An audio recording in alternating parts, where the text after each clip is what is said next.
So that's why like things like, you know, sexual abuse and like sex and like teenage pregnancy, that's why that stuff is always like swept under the rug, because people won't even talk about it.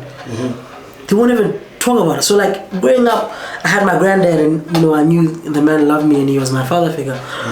But for things like when I became a dad, like what's he gonna say to me, dog?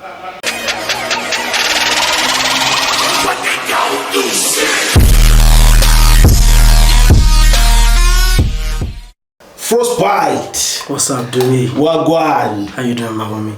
Chilling, bro. Yeah. The most celebrated DJ in the land of Botswana. Most celebrated? Yeah. I don't get celebrated, bro, at all. Like, You've been trending, bro, for the past 2 years, bro. Trending? Nah. Frostbite the DJ. If I've been trending, why is this the first podcast I'm on? Nah, you're supposed to pass here before any other podcast. That's true, but I'm just saying that the first call I got was from you, so yeah. So am I really celebrated, bro? No, I've opened the doors. Yeah, no, I guess so. Yeah. What's up, bro? Easy, brother. How you doing? I see. Yeah, busy, man. That's the other reason why we were failing to get hold of you. Nah, I can always make time for my friends. Fully booked. You guys, that's the common misconception. You think that I'm always busy. I don't have time for you guys. But all you have to do is call and I'll come. So even like bookings, people think I'm always fully booked, but I'm not, and it's costing me money actually, because everybody thinks, nah, this guy doesn't have time. That's not the truth, man. That's not the truth. Nah. Yeah. Because I see you hit over 5 bookings in a day. Sometimes. Yeah. Not all the time, you know. Yeah, there's weekends I go with no bookings, and people think because I am who I am, obviously I'm booked, but no. But you finally landed in the teaching space, right? Yeah. I'm deeply entrenched now. I'm inside. It's been a really dope journey, and you know, I've been playing for a lot longer than I've been trending. Yeah. So it was dope to finally, I think, get the recognition that I deserve, I suppose, because I've been at this almost 16 years now. Yeah. So why did it take long for you to like eventually pop up? I don't really know, man. I don't really know, and even the first chance where people started really seeing that I can play. I started out as a house DJ, right? Yeah. But then when I switched to hip hop, that's when I think the recognition came. Yeah. So the first person to give me a chance, I think around 2019, was my boy T-Man. Shout out T-Man, the nation's finest. Yeah, he was at Bahama at the time, and he was like, "Hey man, come play a hip hop set for me." Yeah. And I came through, and people were like, "Cut the first can play hip hop." Yeah. Man, that's really where the comeback started. Yeah. And these days, Bashapaka R&B, old school R&B. Yeah, no. That's then from hip hop, I then landed into the R&B space, and it's been amazing since. So what is it that you have? Can't that thing around like blind, especially the ladies. Nah, I don't think that's it. I think it's just the same reason women love O'Neal. I mean, yeah, he's conventionally attractive, but he's also like a really dope DJ in terms of like the old school stuff. The old school stuff will make you a favorite with women. It's the nostalgia. Yeah. You can't like put a price on that. You can't. It's really dope. Like you transport. You can literally see people getting transported to another place when you play the music that they used to listen to. Yeah. So I don't really think it's about women loving me. I think it's just a music thing, bro. Yeah. So what have you learned? Like, there's a valid, solid lesson actually, if I can say, that I see. Like you've been training to be a DJ for the past 16 years, and you only popped up 2 years ago. Yeah. You know what, man? I think, I think when it's your time, it's your time. Yeah. Because when it's not your time. Yeah. You can try anything and everything under the sun to blow up or to get some sort of semblance of success. If it's not your time, it's not your time. If it's not your time, it's not your time. And similarly, if it's your time, it's your time. Yeah. Because I just happen to be at the right place at the right time. And somebody's like, "Oh, dude, you can play R&B like this?" And even falling into R&B it's because it's what I listen to. That's what I listen to. I grew up listening to it. My mom was a very huge influence in my music taste growing up. My aunts, they used to listen to a lot of like Karen White and Luther Vandross, the Whispers, Al Jarreau. So those are my musical influences. So even when I grew up, I went through my boy band phase, you know, NSYNC, Backstreet Boys, etc. I've always been a lover. You know, I'm a lover boy. I'm a soft nigga. So that kind of music is what appealed to me from a young age. So I started playing it. It became so easy to play it because it's what I listen to. It's what I live. Like even when I used to write girls' love letters when I was a lady, it was lyrics. You know what I'm saying? So you know, I've always had a way with words. I've always been a guy that believes in that the kind of love that R&B people sing about. So it was a natural, you know, progression into playing the genre. But is the profession paying though? Why Botswana do me? Why Botswana? Are you able to pay the bills and stuff like that? Hardly. Serious? Barely. And it makes me sad for the state of our industry because if we were to be technical about it and say, but you're one of the biggest DJs in the country, that may be true, and I'm still struggling. So now think about, you know, the lighties that are coming from, you know, behind us. What are they gonna do for money? What are they gonna do for survival if I, as one of the biggest DJs in the country, am still struggling to pay my bills?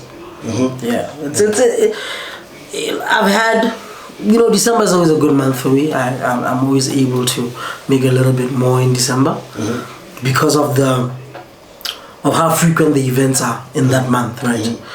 But when Arlemo January, it's a little bit of a struggle. You only get a couple of bookings here and there. Yeah. Serious? Yeah. So and you only get it like because you are Frostbite. You understand? Like other DJs aren't as lucky. Yeah. You know, and I think that's where I'm gonna highlight the importance of standing out as a DJ, right? When you see me on a lineup, you realize that I'm maybe only one of 3 hip hop DJs, or one of 2, or maybe even the only hip hop DJ on that lineup. And you know I've been put there just to play the R&B. And why is that? Because there's not a lot of people that play R&B. And maybe they're there, but do they play it as well as I do? I don't think so. If you ask me, I'm the best R&B DJ in this country. And I'm not being cocky or fucking big-headed when I say that. It's just a fucking fact. And if you want to challenge that, you're welcome. We can do this. So I'm going to highlight the importance of, you know, standing out, because I get booked because I stand out, because of what I play, right?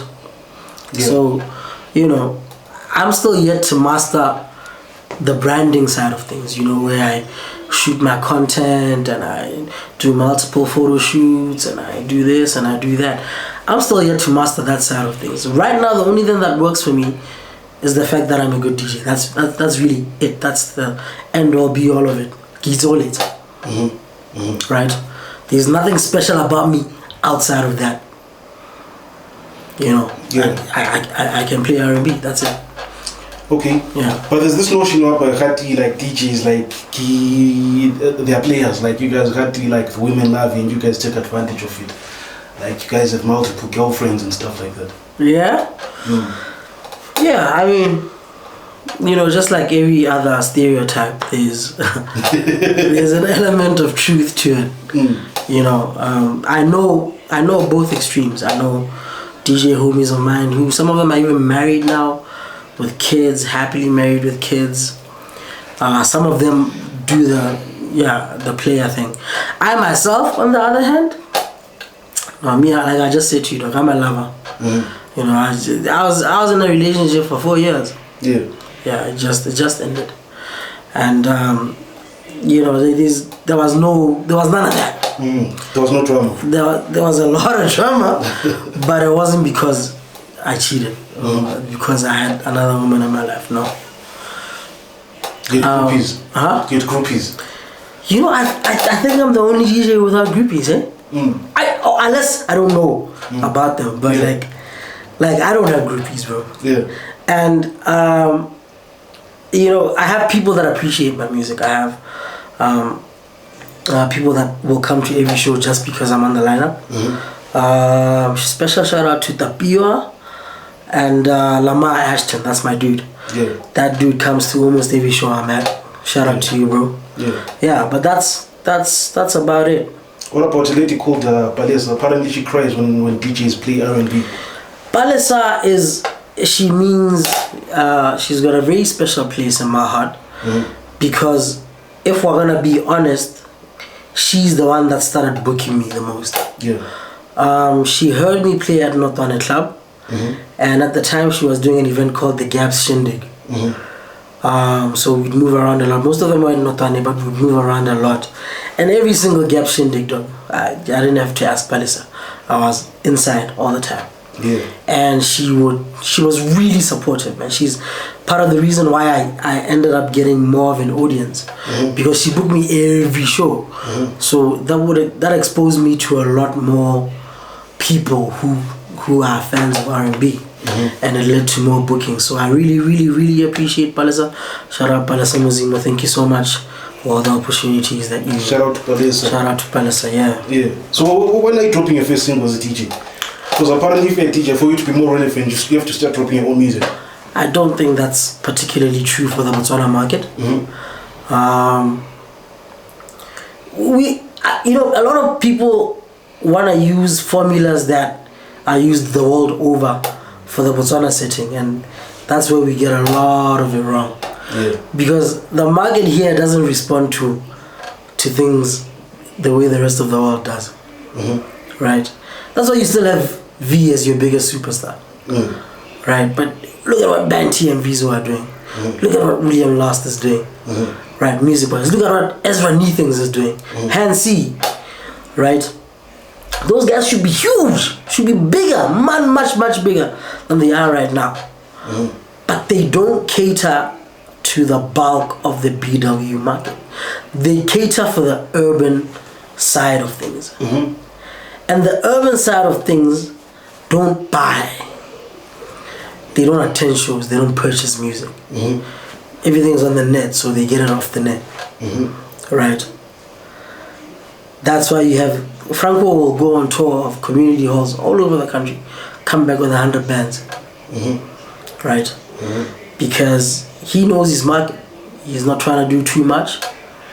Fills up a hall, charges $20 at the gate, and that's that. Right? So you think releasing music, how many DJs have released music? And let's talk about it. FME DJs dropped Trouble. Yeah. They dropped Shades of Piano, I think. Do you think that's why they're as famous as they are? Nah. It's not. It's not because of the music, is it? They have other avenues that they use to, you know, to boost their popularity.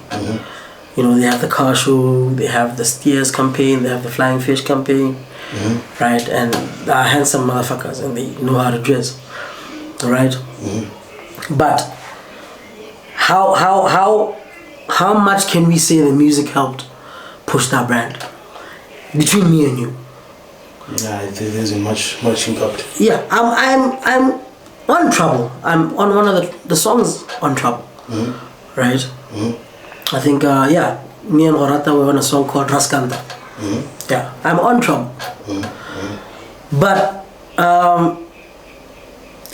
it as a project didn't do much for them. Let's talk about Mr. Yami. Mr. Yami is a very good friend of mine. He's a dope hip-hop DJ. He dropped a couple of singles. Off the top of my head, he dropped LOVE with Balaclava Blanco. Yeah. And I forget who else was on that song. Mentila. Mentila was on it, yeah? And you know the most one. Yeah. So he dropped like 3 singles.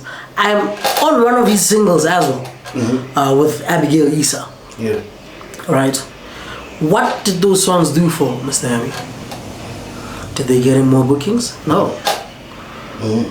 We can sit here and we can name other DJs that have gone down that path. Let me unanimous one. I'm your boyfriend's girlfriend. Drop that beautiful song. Did it boost him? No. DJ Sway. I wanna. Did it boost him? Sway now even plays piano. Right? Yeah. So I don't think that's a thing that works in the market that we're in. Okay. If we're gonna talk about music and it helping boost you in Botswana, there's the list for Grammy nominated albums came out. There were 2 Botswana on it with producer credits. Those guys produced Grammy nominated stuff. Do you even know what they're called? Nah. You understand me? Yeah. So you said that for one to connect with masses, they have to what kind of music should they make? Should they be going the Franco route, like making like vernacular style of music and stuff?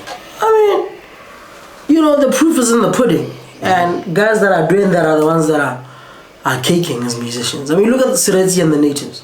That guy tours the world. Yeah. Tours the world. Banjo Mosele, Soka Murakhom. Those are guys that do Venek jazz, Venek this, Venek that.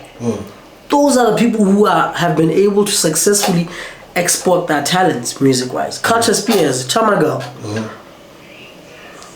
If we sit down and talk about impact that musicians have, is there a single hip-hop act in there? No.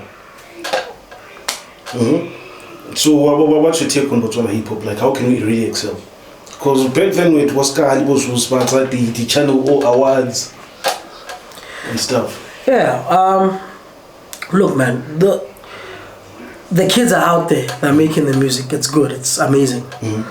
Off the top of my head, man, there's this like the current, there's KX Legit, there's anything with Yusuf, Dinkle on the track, there's like a lot of youngsters that are making amazing music, bro. So we can't say the quality of the music is in question. It's not. Botswana just don't respond to that. It baffles me. I still haven't figured it out. I don't know what is going on. And another thing with guys that I must say, I might get a lot of backlash for this, but guys aren't sending us that music, man. We ask guys, Romela music, let's try and introduce it to the masses. We play at festivals, but we play at the biggest shows in the country. Once in a while we can throw in a song in there and people will be like, what is this? And it's a local song, I play some Dayton Seiko, Jordan Muzi, Impossibita and my set, because those are the guys that do the music that I play. I play some of that music in my set and you can see that people are responding. Yeah. And if a lot more musicians could do that, and those guys don't need me to play that music for them to be big. You understand? They're already big. But they're the ones who heed your call when you say, send me the music. The guys who need the exposure, who need to be known, you put the email, the guys, send me your music. They don't do that. I don't know. Yeah.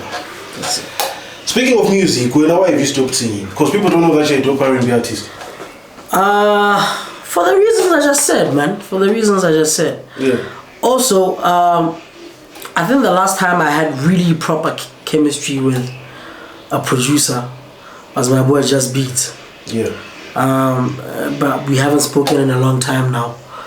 But he really understood where I was trying to go with the music, right? And so when I said to him, hey, let's make music, he knew how to approach it. Now I'm working with my boy Fella on the Beat, 2-time producer of the year, you know what I'm saying? Yama Award, Bomu Award winner. Shout out to you, Fella. Love you, bro. That's who I'm working with now. I'm about to drop music with that dude. So you'll be DJing and singing at the same time? We'll see, man. It's something that I wanted to do for a while, especially performance-wise. Yeah. So you'll be seeing it soon. I'm gonna have somebody filming the whole thing just so we see how it works. Speaking of filming again, People don't know that you're a photographer by profession. Mr. 2K. Mr. 20K. 20K actually. Get it right. Mr. 20K. Yes, sir. Yeah. Nah. What are the pictures, bro? Like the photo shoot? Nah, I can't. Like, there's too many much more skilled guys than me now. Like that. But that's not why I stopped. It's just it wasn't. The passion for it wasn't there anymore. Let me not even lie to you. Yeah, I just stopped. Yeah. Being as passionate about it as I was when I started, because when I started, I would be everywhere with my camera. I would never leave my house without my camera. And as a result, I captured some really dope moments in my life, and in BW pop culture as well. When I looked at some of my albums from when I used to shoot, a lot of things started like right in front of my eyes, man. Yeah. A lot of movements. I shot a lot of events. When Born and Raised started, the first Born and Raised, I shot the first Born and Raised. Look at how big that show is now, dude. And Homecoming, Clap Your Hands. I shot all those events. Those went on to become proper movements. Yeah. And I was a part of shaping all of that. And for me, that's enough. I played my part. You played your part. Yeah. Yeah. Now I'm about to get a bit controversial. As a photographer, you got into a lot of trouble back then. Yeah, I did. You got into a lot of trouble. Yeah. You started trending for the wrong reasons. People saying that you're not delivering work and they've already paid you and stuff like that. Yeah. And the also like my technique of shooting, I got into a lot of trouble. Yeah. And truth be told, at the time I was broke. Yeah. I was a broke kid, man. I was not emotionally mature enough to run a business. Yeah. So it really didn't matter to me whether or not somebody was happy with my work. As long as I got them paid, I'd be like, yeah, whatever. Yeah. Even not even just with clients, even with other photographers. Things like borrowing equipment and not bringing it back, or borrowing it and it's not in the state that it was in. When I took it, like even me and Tev had there was almost a full year where we weren't talking because of some stuff like that, But yeah, it just boils down to being a stupid kid. Some of the clients and some of the people that I've wronged, I've since tried to go back and apologize. I've tried to mend those, broken relationships. Some of them are like, yeah, no, we get you. Others are like, yeah, go fuck yourself. Did you manage to pay some? But it's cool, yeah, some of them.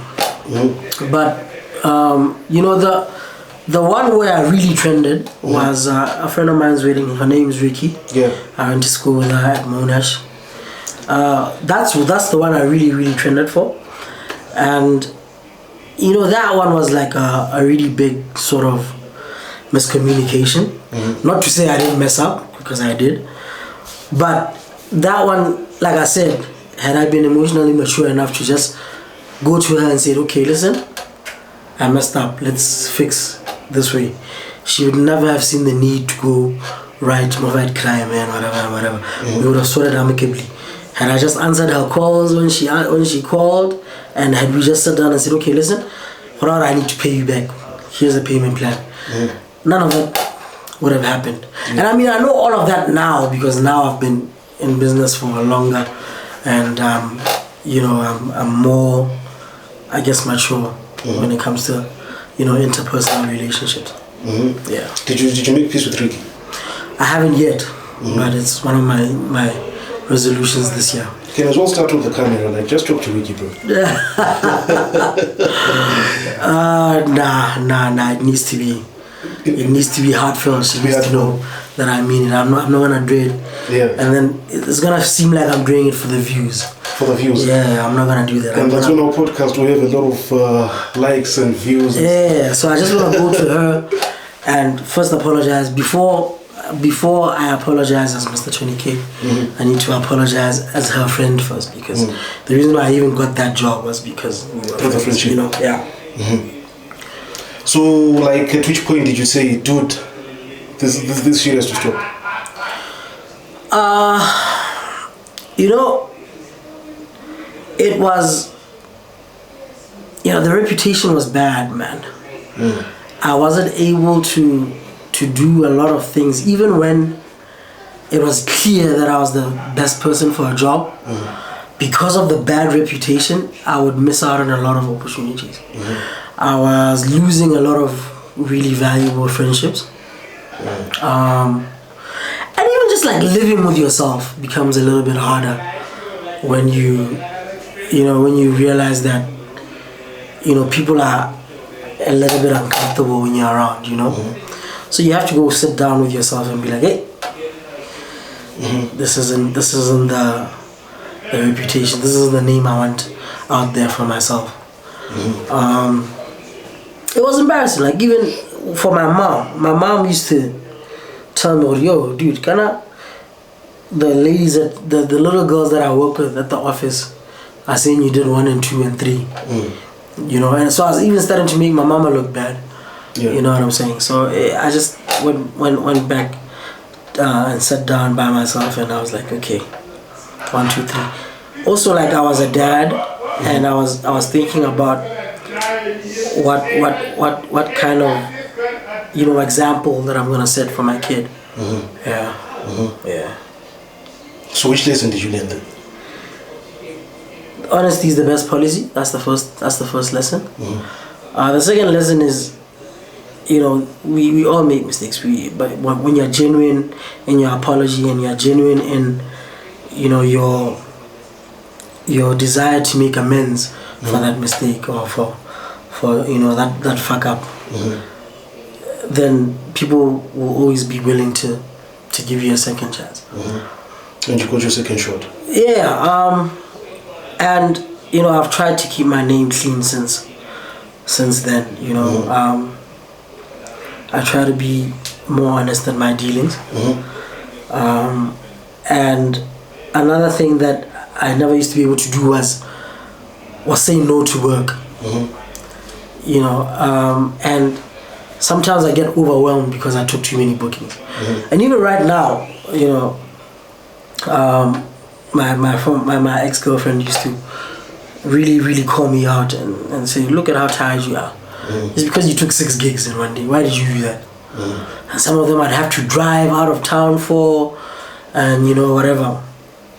And I have that thing, man, where I can't say no to work. And I'm working on that, because it, you know, ultimately, if I'm playing 5 gigs, at the 6th gig, it's just autopilot now. I'm no longer delivering to the best of my abilities, and you know, we always want to be at our best, you know, as creatives. So yeah. No, it's all noted. Yeah. Let's talk about fatherhood. I know you have a special relationship with your son. Yeah. Look, man, I think that's one of the most difficult journeys of my life so far. Speaking of it, like being a difficult journey, you have a special relationship with your son, and you once shared that you grew up without a father. I became a father to your young brother when you were still a kid. Yeah. You know, my little brother isn't really my little brother. He's my little cousin. And his name is Tammy. So Tammy he's a soft person like I am. And you know, I was bullied a lot for my softness. I was taken advantage of for my softness, and so I started to think about it as a bad thing. I started to think about it as, no, you need to be stronger, otherwise you're gonna keep getting bullied and whatever. So when we were growing up and I realized he was a lot like me, I felt an obligation to keep him soft, while at the same time teaching him how to protect himself, and how to not be, you know, stumbled on, and you know, whatever, right? So it was a very special, it still remains one of the most special relationships in my life, because, you know, now he's 26, and he's already had his first job and whatever. And you can see, I can still see, hints of myself in him. And even yesterday he called to say, I value a lot of the lessons you taught me because, as I grew up, I see, oh, this is what he meant. Oh, that's what he meant, type of thing, right? Like literally yesterday, which is so funny that we're talking about that. But yeah, yesterday he called to say, yeah, if it wasn't for you, I wouldn't have known 1, 2, 3, right? So, and I did that also because I grew up without a father. And my father figure in my life was my granddad. And, I'm named after my granddad. And he's from a generation before, like 2 generations before this. So as much as I wanted a better relationship with him, there was no middle ground for us. We couldn't relate beyond being father and son. I don't know if I'm making sense. No, I get you. Like I couldn't sit down and have a chat with my granddad. Because at some point he'd feel like, nah, I can't be talking about things like this with my kid. But I think it's because of that conservativeness that a lot of the lessons in Setswana culture, improperly learned. Because it's like sex, for example. My grandmother gets so uncomfortable when people kiss on screen or these she gets so uncomfortable. Or if you talk about having a girlfriend or whatever, she gets super uncomfortable. Right? She doesn't even call it by its name. And so that's why things like, sexual abuse and sex and teenage pregnancy, that's why that stuff is always swept under the rug because people won't even talk about it. They won't even talk about it. So growing up, I had my granddad and I knew the man loved me and he was my father figure. But for things like when I became a dad, what's he gonna say to me, dog? For things like, oh, I have my first girlfriend, what's he gonna say to me? Right? So I really felt like I needed somebody in my life at that point. I had my kid when I was 21, bro. My first real girlfriend, my first real relationship. A couple of months later, baby. Right? No clue what to do, no clue how to navigate that entire thing. I'm raw dogging it. Sorry. Yeah, the whole thing. I'm going through it by myself. Who are my friends? My friends are other 21-year-olds. What the hell do they know about that stuff? There was no uncle, there was no older cousin, nothing, bro. I went through that stuff by myself. And some of the things I could have done better. My son is 13 years old this year. Wow. 13. Only the last 2 years have me and his mother been able to sit in the same room for more than an hour without almost killing each other. Right? And had there been guidance, then a lot of other things would have been handled better. You understand? That's why I'm in this industry. There's a lot of young DJs who will come to me and say, "Hey, Brayaka, this and that." You can ask any of them. I will find time and I will sit down and I will talk to those like this. My little cousins, they know that we talk to that guy. Yeah. Because I know how painful it is to go through a lot of defining moments in your life by yourself. It's not nice. Yeah. So had there been a father figure, or had you grown up with your father in front of you, would you be a different person? Absolutely, dude. Absolutely. Some of the mistakes wouldn't have been made. Some of them would have been made, but at least I would have the support of my parents. And some of it wouldn't have happened at all. I didn't know any better. You know what I'm saying? So at least if there was a time, I'd be like, yo, Dad, this girl says 1, 2, 3. Or Dad, this is what's going on, 1, 2, 3. And he'd then say, hey, no. Don't do that. Or this is not how it works. This is how it works. This is how you go about it. Right? A lot of things, man. I was thinking about it just the other day, bro. Yeah. a lot of things would have gone differently because, you know, there would have been guidance. There would have been like somebody going, hey, don't go there. There's stuff there. Don't do that. Come this side. Type thing, right? Yeah. Like peer pressure, like even starting to drink and starting to smoke and whatever. I don't think that's that. Because you do that stuff because you want to belong, you know? Yeah. You there's a group of guys and you feel left out, and one of them lights a cigarette and takes a swig of Vin Coco. And you're like, ish, if I don't do this, they're gonna kick me out. They're gonna think I'm not as cool as them. Yeah. But you know, if there's somebody that's told you, hey man, don't do that stuff, you're cool either way. You're actually better. Yeah, then you're like, okay, yeah, sharp. Yeah. But you know, most of us start early because you wanna belong to something. I was having a conversation with one of the kids that I'm mentoring. Grew up without a father, and his mom is not in the picture. So he was asking me all these questions. What dude, like, so if I don't take a swig and a few pulls of kwais, does it mean that I'm done? I'm like, bro, you're actually way better than them. And the more you grow, the more you become handsome and wise. Yeah, because those people are only in your life for that period. Yeah. Like it's let's say it's during junior school, 4 months, 3. Yeah. You only know those guys for 3 years. After that, you go separate ways. Yeah. St. Joe, or you go to what you call Habron Senior School. They go to, you know, Garisho there. They go to Matas Pay, all over the place. You're totally separated. After that, you go to the University of Botswana, meet other people. Yeah. When you graduate, now you're attending the concerts of Frost with totally different people. Yeah. So I guess like hanging your peer pressure, like it affects a lot of people while coming up. Because also now I come from a family whereby my dad is present. So he has mentored us like from an early stage up to today actually. Yeah. So I know the differences because you know my dad grew up without a father, and he shares his struggles every day. Yeah.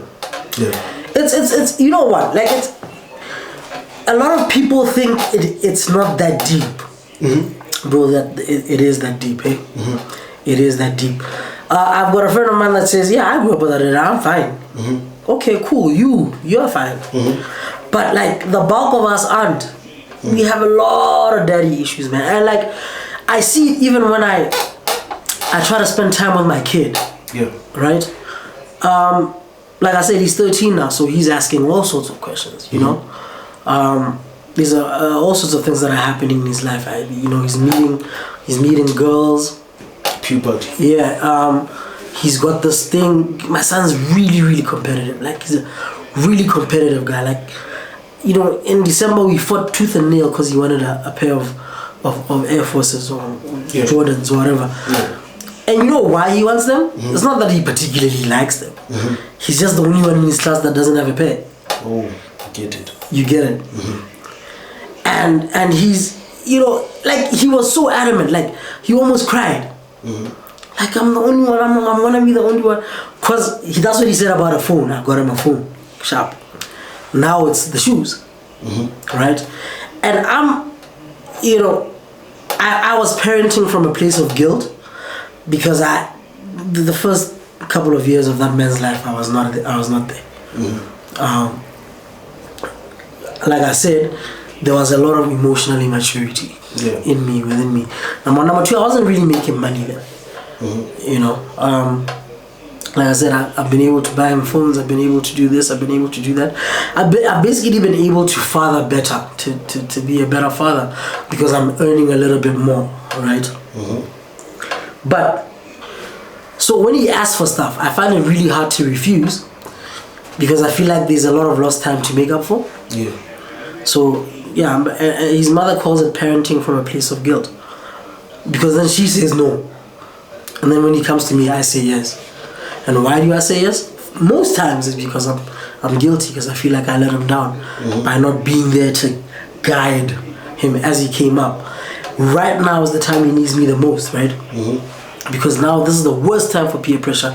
This is the worst time for him starting to drink and starting these really bad habits. And if I'm not present enough as his father with a firm hand to say, hey, then it's gonna be an issue and we're gonna repeat a cycle where yes, at least I'm around. At least he knows where his father is, where his father lives. At least he can call his father. But is his father present? Or is he just there because he's there? And it's difficult for me because I don't know what the fuck I'm doing. Right? Even now there's no guidance for, okay, when your son gets to this age, now you 1, 2, 3. Right? Yeah. So we're figuring it out as we go. And that's not the easiest thing to do, bro. Yeah. So if you tried like finding your father, like now as a grown man, like looking for him? Oh no, I know exactly where my father is. He passed away when I was in Form 1, unfortunately. I have a relationship with my half siblings. Okay. I have 2 of them.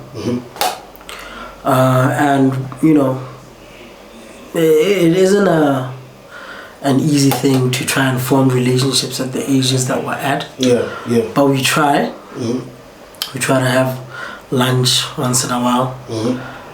We call each other on our birthdays, etc. Yeah.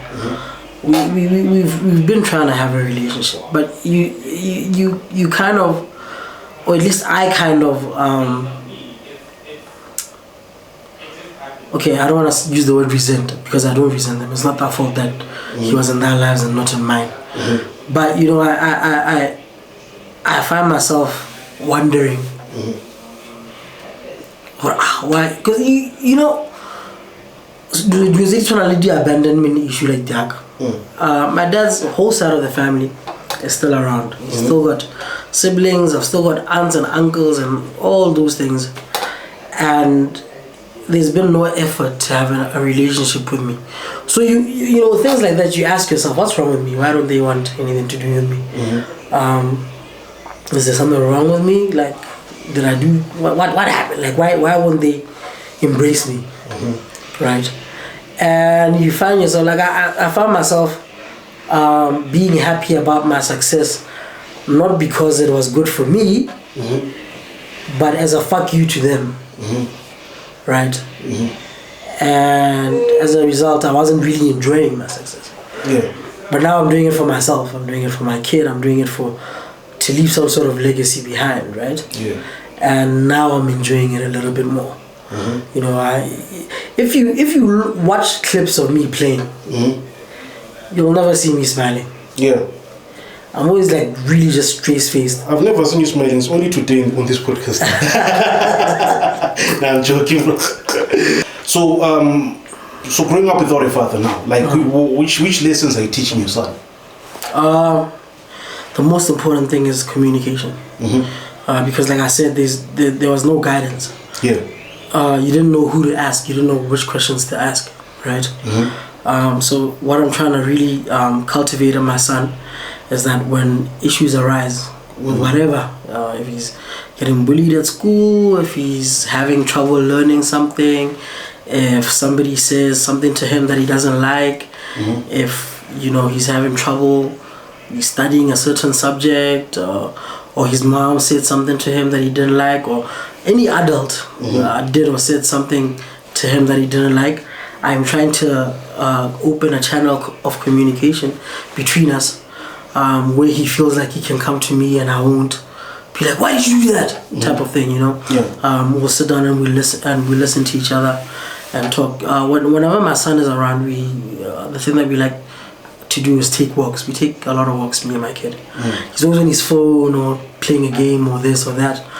So I try to just take an hour out of the day and say, hey, let's take a walk. So how's school? What's going on with this? What's going on with that? Is there anything interesting happening in your life right now? What's going on? And we talk. And you know, sometimes I can recognize some of my childhood traumas impacting those discussions. And I try to stop myself. No, don't yell. Listen to him. Maybe he can go punch a wall after he tells you. If something that he says upsets you, don't show him that you're upset, so that he gets more and more comfortable telling you things, right? I've got a little sister, Tammy's little sister, Zaza. Zaza and I, she's 25 this year, and we have the most candid conversations. We talk about everything. We talk about, you know, her boyfriends, her school. Boyfriends. We talk, like she started dating now, and you know, we have those conversations where she feels, what does it mean when a guy does this and that and that. You know, we talk about her career path. She's in the Netherlands right now, studying. So, you know, we talk about that stuff as well. We talk about just like, you know, being a woman in today's world and what that means, and what certain actions communicate to the people around her, and you know how to. It's conversations that we have, and it's because when she was younger, I opened that door for her to be able to speak to me about certain things. My actual baby sister, my mother's only other child,